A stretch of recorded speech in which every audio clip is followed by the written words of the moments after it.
সর্বপ্রথমে মুআয ইবনে জাবাল রাদিয়াল্লাহু তাআলা আনহু কে বলছেন, মুআয তুমি ইয়ামানের গভর্নর করে তোমাকে আমি পাঠাচ্ছি। মুআয শোনো, সর্বপ্রথমে মুআয রে তুমি আল্লাহর দিকে মানুষকে আহ্বান করবে। 2 নম্বর হলো মানুষ যদি আল্লাহ এবং রাসূলকে মেনে নেয় তারপরে তুমি নামাজের তাগিদ করবা, নামাজের দিকে তুমি আহ্বান করবে।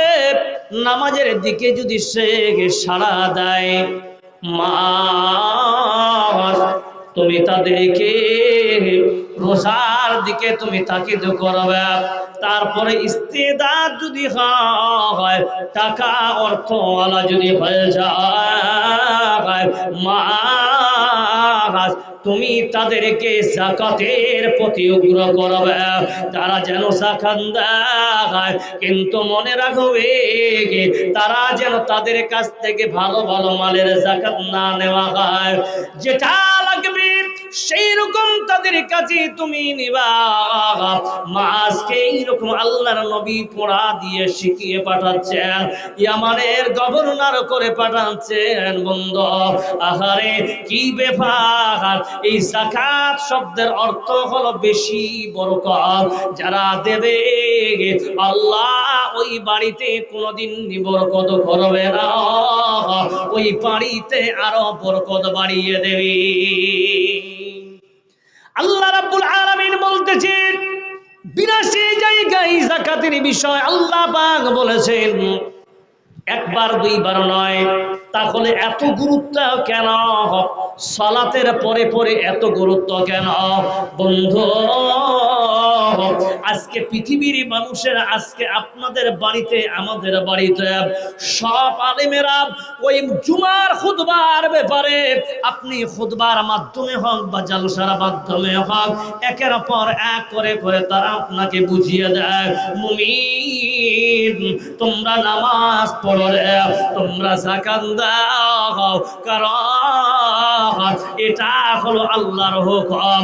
বান্দা আজ আপনাদের মধ্যে এমন পৃথিবীর বুকে কেউ না হয় আল্লাহর নবীকে প্রশ্ন করা হলো। বুখারী শরীফের হাদিস আবি হুরায়রা রাদিয়াল্লাহু তাআলা আনহু ক্বালা রাসূলুল্লাহ সাল্লাল্লাহু আলাইহি ওয়াসাল্লাম, আল্লাহর নবীকে প্রশ্ন করা হয়, নবীজি স্বর্ণের যাকাতের বিষয় আপনি বলেন। আল্লাহর নবী বলতেছেন, যাদের স্বর্ণ আছে তোমরা যদি যাকাত দাও, যাকাত না দিলে সাজা কি আছে শোনো। সেই কথাটা আপনি ভালো করে মনে রাখবেন। আমি ভয় দেখাচ্ছি কারণ আল্লাহর নবী বলতেছেন কাল কিয়ামতের দিনে যেই সোনার তুমি যাকাত দাও না হয়, ওই সোনা তোমাকে পিঘলিয়ে পিঘলিয়ে গরম করে তোমার শরীরের উপরে তোমাকে দখল লাগাবে। বন্ধু মনে রাখবে ওই সোনা আদি আপনাকে সাজা দেওয়া হবে। নবী গো, একটার পর গরু থেকে, উট থেকে, ছাগল থেকে, ভেড়া থেকে, জামাল থেকে সবকিছুর যাকাত আল্লাহর নবী পাই পাই করে সাহাবাদের বুঝাচ্ছে।